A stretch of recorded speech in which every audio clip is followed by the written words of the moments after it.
In December 2001, Enron filed for bankruptcy. At the time, it was the seventh largest company in the United States. Its stock had traded above $90 per share. It employed more than 20,000 people worldwide. Within weeks, it was worthless. Its chief financial officer would later plead guilty to federal crimes. Its chief executive officer would be convicted of securities fraud and insider trading. Billions in shareholder and retirement savings vanished. This collapse was not caused by a sudden market shock. It was not caused by energy prices. It was caused by decisions that were proved internally, praised publicly, and later ruled criminal. This is how Enron turned accountancy policy into fraud. What was Enron supposed to be? Enron began as a traditional energy company. It owned pipelines, it transported national gas, it generated predictable revenue. In the 1990s, leadership decided that that was not enough. Enron positions itself as a trading company. Instead of selling energy, it sold contracts, long-term agreements, complex financial instruments tied to future prices. Wall Street loved the story. Enron was described as innovative. Executives were treated as visionaries. Analysts praised the company's growth.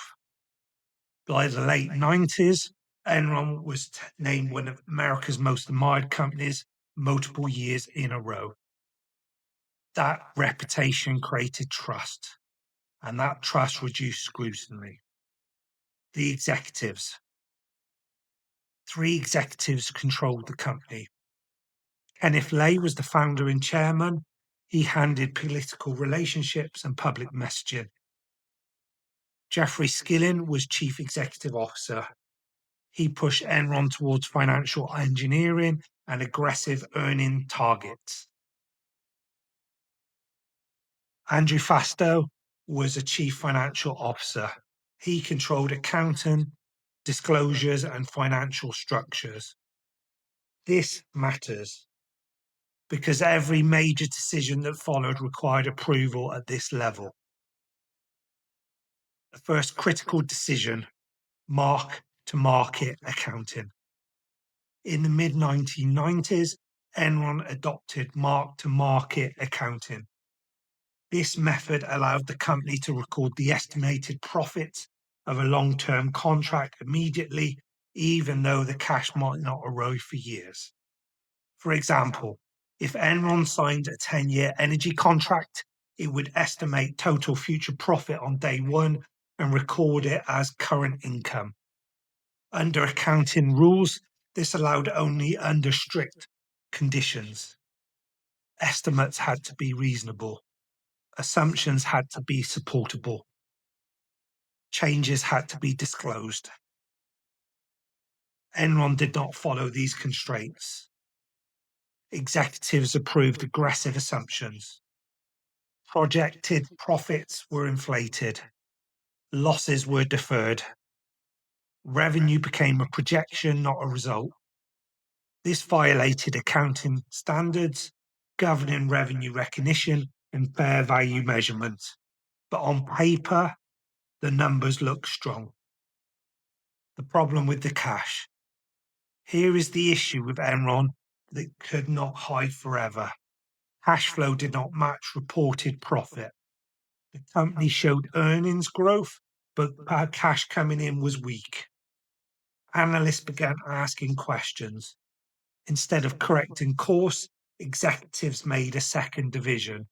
They decided to protect reported earnings at all costs. Off the balance sheet entities. To hide losses, Enron created hundreds of special purpose entities.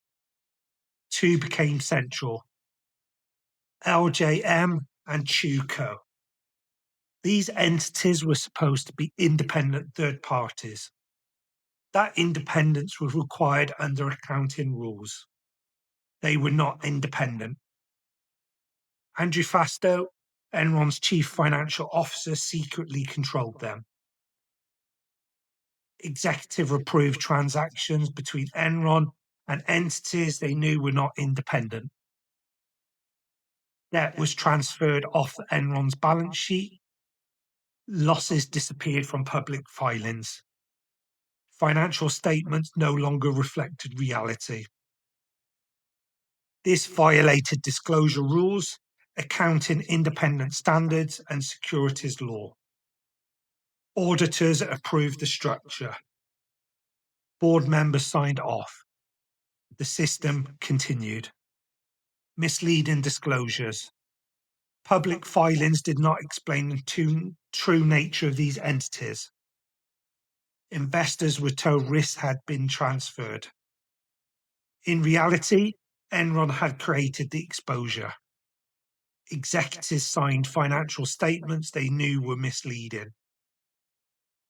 This crossed from aggressive accounting into fraud.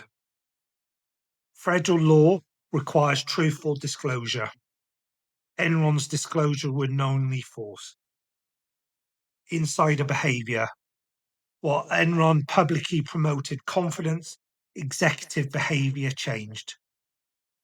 Kenneth Lay sold significant amounts of stock.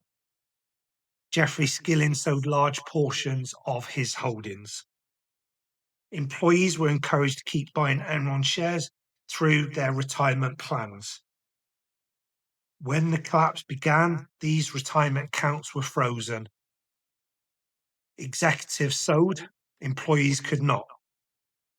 Internal emails later showed executives understood the company's financial position. Public statements said the opposite.